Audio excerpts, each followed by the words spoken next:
Hi friends, నేను మీ Anil Kumar. AP TET 2026 రాసిన ప్రతి ఒక్కరికి ఒక ముఖ్యమైన విషయం చెప్పాలి. ఇప్పుడు ప్రిలిమినరీ క్రీ అండ్ రెస్పాన్స్ షీట్స్ వచ్చాయి. మీ రిజిస్ట్రేషన్ నెంబర్, పాస్వర్డ్తో లాగిన్ అయ్యి మీ ఆన్సర్కి చెక్ చేసుకోండి.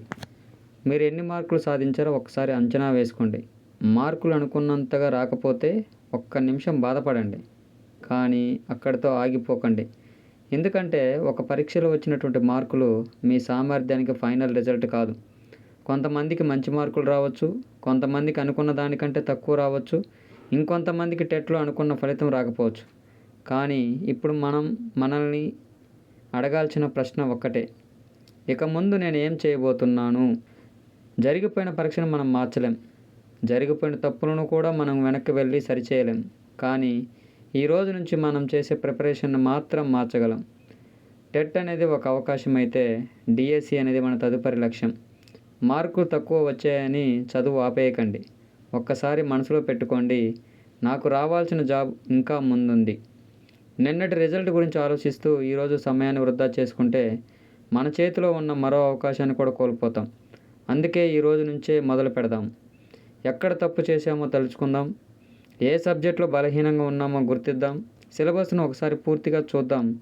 రోజుకు ఒక చిన్న టార్గెట్ పెట్టుకుందాం, రోజు ప్రాక్టీస్ చేద్దాం, మాక్ టెస్ట్ రాద్దాం, చేసిన తప్పుల నుంచి నేర్చుకుందాం. ఫ్రెండ్స్, గుర్తుపెట్టుకోండి, రోజుకి 8 గంటలు చదవడం కంటే ప్రతిరోజు నిజాయితీగా చదవడం ముఖ్యం. ఈరోజు 2 గంటలైనా చదవండి, రేపు 3 గంటలు చదవండి, కానీ మధ్యలో ఆగిపోవద్దు. ఎందుకంటే చివరికి మనం చూడాలనుకునేది కేవలం మంచి మార్కులు కాదు, మన పేరు జాబ్ లిస్టులో కనిపించడం.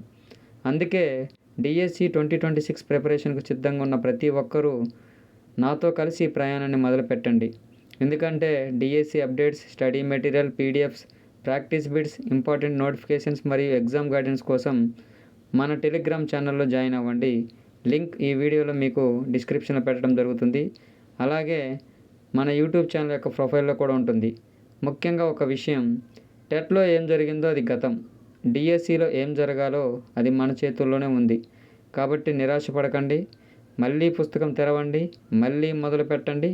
ఈసారి మరింత కష్టపడి ప్రయత్నించండి. మన లక్ష్యం ఒక్కటే, డిఎస్సి 2026.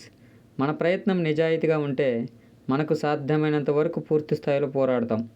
ఈసారి మధ్యలో ఆగకండి. ఈసారి మనం మన జాబ్ కోసం చివరి వరకు ప్రయత్నిద్దాం.